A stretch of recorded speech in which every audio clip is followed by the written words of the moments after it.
आदरणीय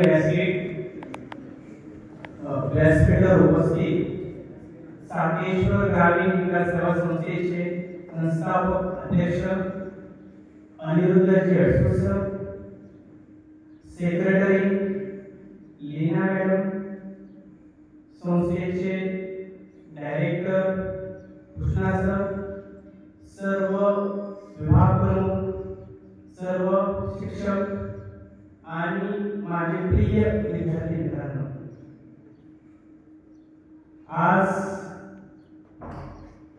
आजपासून म्हणजे मागच्या 3 दिवसापूर्वी विद्यार्थी माझ्याकडे आले आणि 2012 नंतर हा एवढा छान प्रोग्राम तुम्ही शिक्षकांसाठी अरेंज केला, त्याबद्दल जे आयोजक विद्यार्थी आहेत त्यांचं मी सर्व शिक्षकांच्या वतीने खूप खूप अभिनंदन करतो.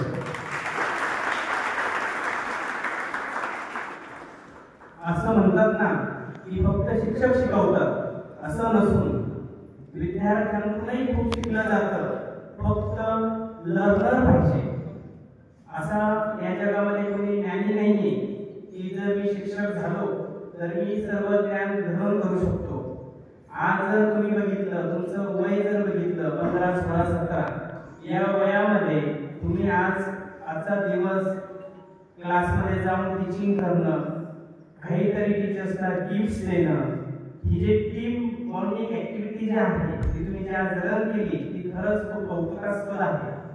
विद्यार्थी मित्रांनो, आपल्याला ॲज अ टीचर डे निमित्त जर मला काही तुम्हाला संदेश द्यायचा असेल तर मला एक छोटीशी गोष्ट तुम्हाला सांगावीशी वाटते की पूर्वीच्या काळी गुरुकुल होते.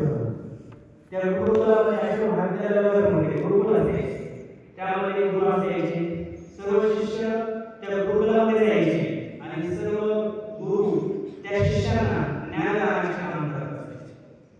मास्तर होत असताना, गुरु शिकवत असताना शिष्यांना एक दिवस असंच गुरुच्या लक्षात येतं की एक शिष्य हा जो आहे हा कुठेतरी अस्वस्थ वाटत असतो. मग गुरु काय म्हणतात की या शिष्याची परीक्षा घेणं गरजेचं आहे. तर गुरु त्या शिष्याला सर्व जे काय त्यांनी पाठ घेतले असतात त्या प्रत्येक पाठाचा प्रश्न त्या विद्यार्थ्याला, त्या शिष्याला विचारतात, पण तो शिष्य त्या एकाही प्रश्नाचे उत्तर देत नाही.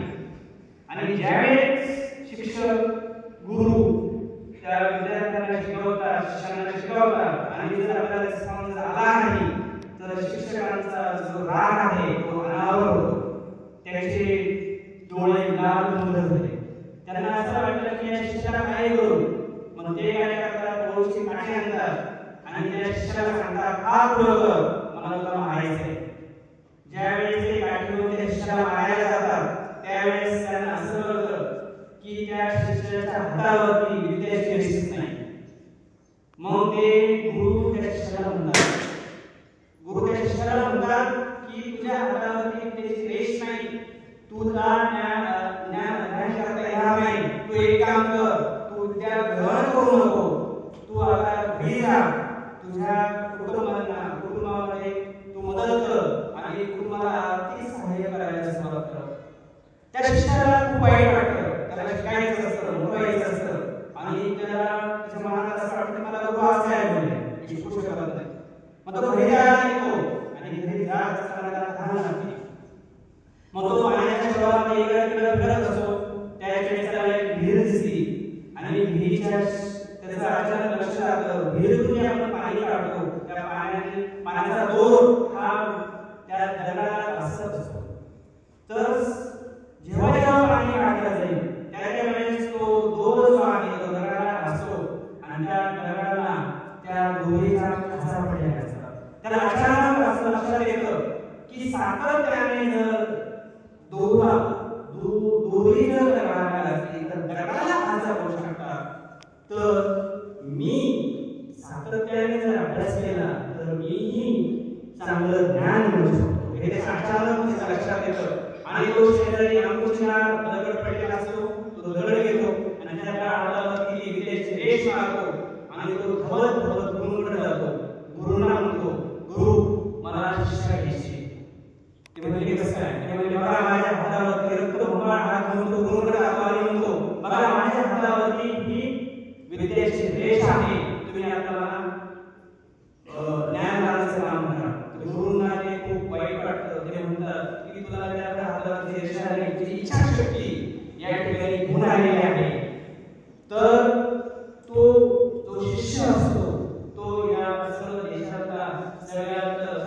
2500 वर्षापूर्वी जो सगळ्यात श्रेष्ठ व्याकरणकार जो आहे तो पाणिनी असतो.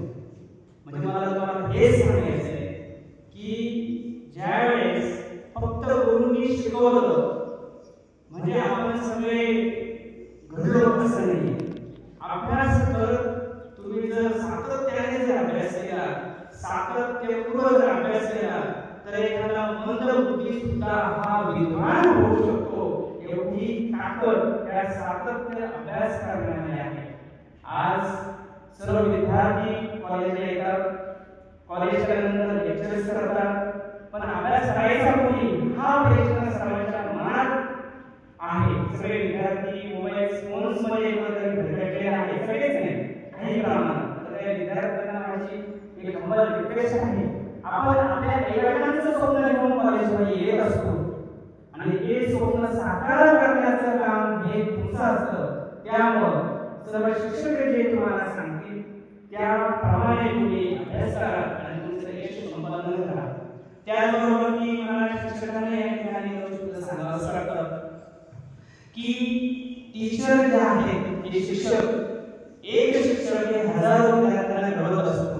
तर शिक्षकांनी सुद्धा जो विषय शिकवत असतील त्या विषयाचं सखोल ज्ञान घेऊन विद्यार्थ्यांना देणं गरजेचं असतं. ज्यावेळेस ते शिक्षक विद्यार्थ्यांना ज्ञान देतील त्यावेळेस शिक्षक डेच्या दिवशी जेव्हा तुम्ही सोबत उठता त्या विद्यार्थ्यांना असं मनात वाटलं पाहिजे की मला या टीचरचा फोन करणं गरजेचं आहे किंवा एक मेसेज टाकणं गरजेचं आहे. कारण तुमच्या विद्यार्थ्यांच्या आठवणीने शिक्षक आपण तयार झालो पाहिजे, तरच या शिक्षक होण्याला अर्थ आहे. तर शिक्षकाला हे सांगतात.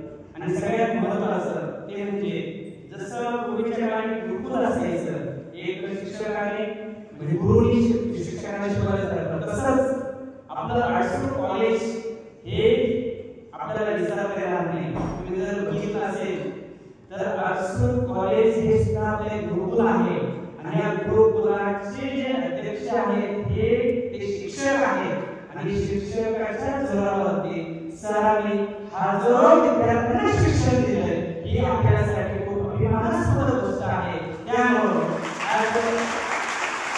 एक शिक्षक म्हणून मी आपल्या सर्वांच्या वतीने सरांचं खूप खूप मनपूर्वक अभिनंदन करतो आणि सरांच्या अंगामध्ये रक्तात विद्यार्थ्यांना घडवण्याचा जो ध्यास आहे त्याचमुळं असं म्हणतात ना, ज्यांच्या सहवासात तुम्ही जाता, ज्यांच्या सहवासात तुम्ही राहता तसे तुम्ही बनत जाता.